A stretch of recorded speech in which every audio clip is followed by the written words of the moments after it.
Olá, subscritores! Este vídeo inaugura uma série de vídeos tratando dos seguros de responsabilidade civil de acordo com a Lei 15.040 de 2024. É um tratamento novo que o legislador atribuiu ao tipo contratual, antes não existia no Código Civil de 2002.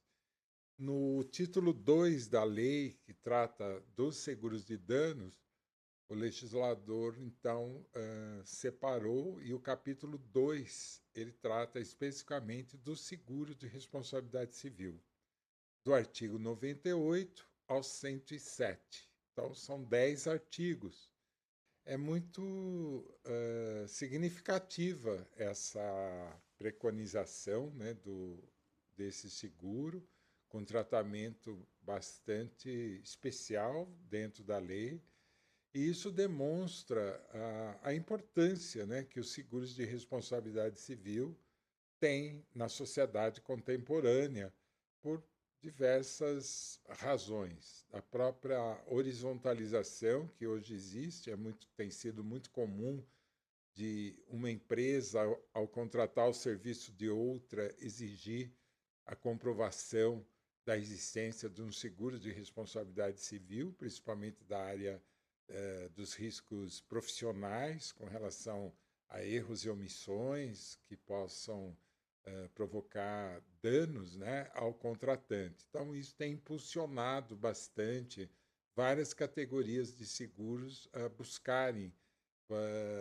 por ele, o famoso E&O, como é conhecido, erros e omissões.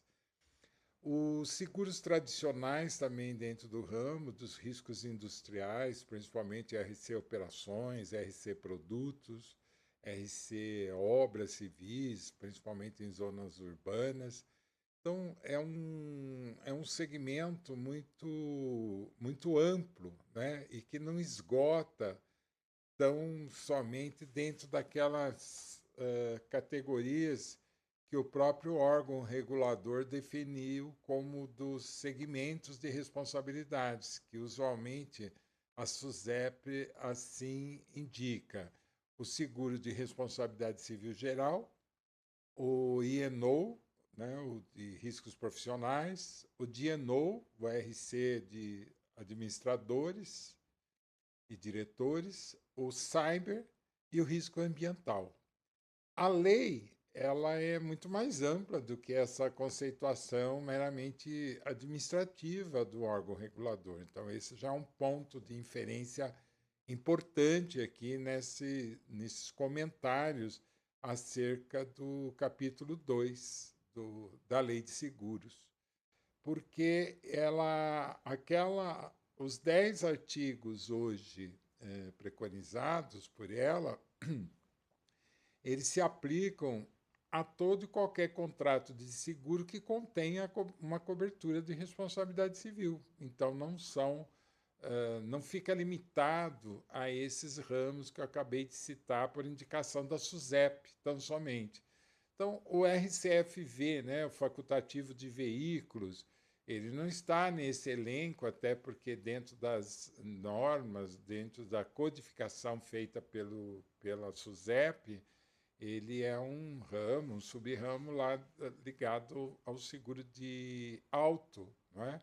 Mas as condições do artigo 98 ao 107 passam a prevalecer também para o RCFV, assim como prevalece para o RC, na seção de RC do operador portuário e de outros ramos de seguros que contenham alguma seção, alguma cláusula, alguma cobertura adicional de responsabilidade civil, o próprio riscos de engenharia, que normalmente tem lá o que nós chamamos de seção 2 da cobertura de responsabilidade civil. Então, esse é um ponto importante. Hoje, a cobertura do risco de responsabilidade civil está regulamentada pela lei do artigo 98 a 107. Isso é ponto pacífico, não se discute a respeito. Com relação ao seguro, que cresceu em em importância, e não à toa o próprio legislador reconheceu e trouxe as normas específicas para ele, não é? Sempre teve uma questão aqui no Brasil também, no nosso mercado, sobre o objeto não só sobre o objeto do contrato de seguro, mas também em relação ao beneficiário desse seguro. Quem é o beneficiário direto do seguro de responsabilidade civil?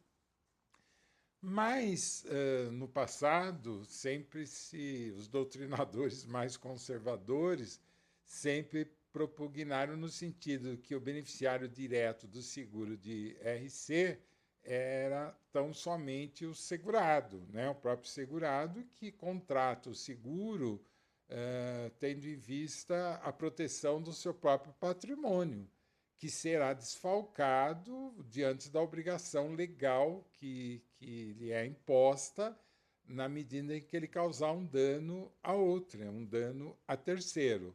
O terceiro, quando muito, era um elemento incidental que ingressava, né, na relação aí contratual segurado-seguradora a partir da ocorrência do sinistro. Esse conceito, certamente, ele evoluiu, até muito formado também a partir de legislações estrangeiras, do pensamento europeu, principalmente, acerca dos seguros de RC, que os europeus sempre tiveram uma visão mais voltada para o social e dentro desse conceito do princípio da função social do contrato, o DRC basicamente materializava esse princípio quase que dentro de um dever social, de uma obrigação social de todo cidadão que convive em sociedade de contratar os seguros de responsabilidade civil pertinentes, justamente para que haja também a garantia de que, havendo um dano, havendo um ato, uma omissão, quer seja em relação ao desempenho de uma atividade profissional, quer em relação à circulação do veículo, quer em relação à própria existência da indústria, do comércio, que haverá garantia não só da cobertura do próprio patrimônio do segurado, mas também aquela garantia efetiva ao terceiro de que ele será indenizado, né, em ocorrendo esse sinistro.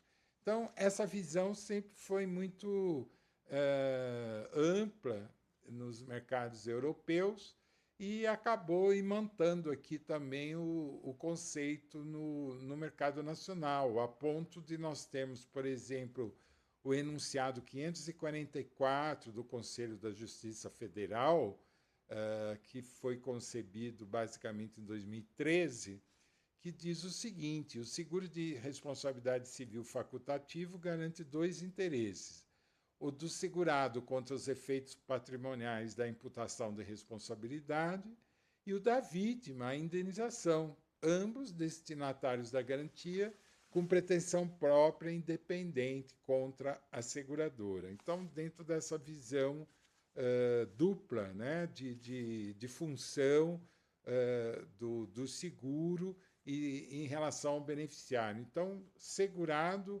e terceiro, a partir desses enunciados e agora a partir da lei de seguros, estão no mesmo patamar. Isso porque, logo no artigo 98, que inaugura aí o capítulo 2, né, dos seguros de RC, ele determina o seguinte, que basicamente ele foi imantado aí por esse enunciado 544 do Conselho de Justiça Federal.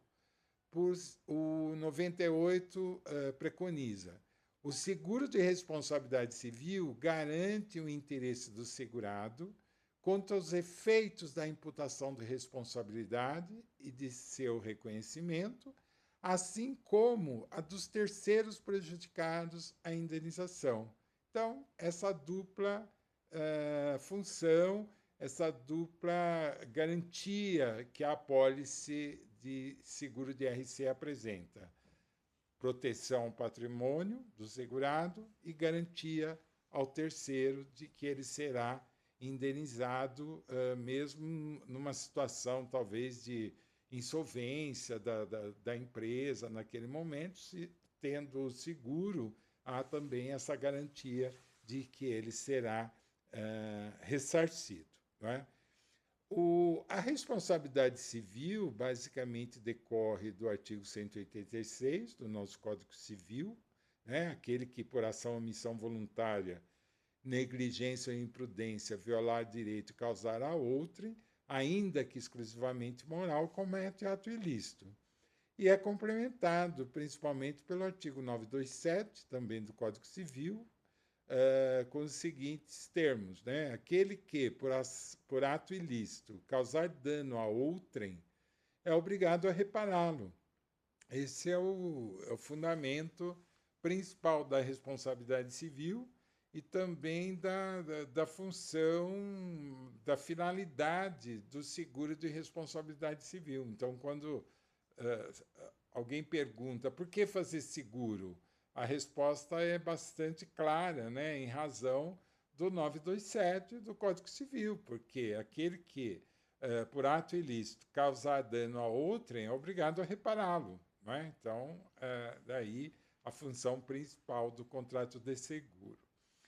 A importância dessa divulgação, dessa inclusão, né, distinção, melhor dizendo, que o legislador fez na nova lei de seguros para os seguros de RC, repito, é altamente significativo. Né? E só demonstra realmente o quão importante todos os segmentos ligados aos seguros de responsabilidade civil têm hoje na sociedade moderna. Bem, por hoje, dentro desse capítulo, desse vídeo inicial, é isso, e nos próximos a gente entrará no detalhamento dos demais artigos do capítulo 2º.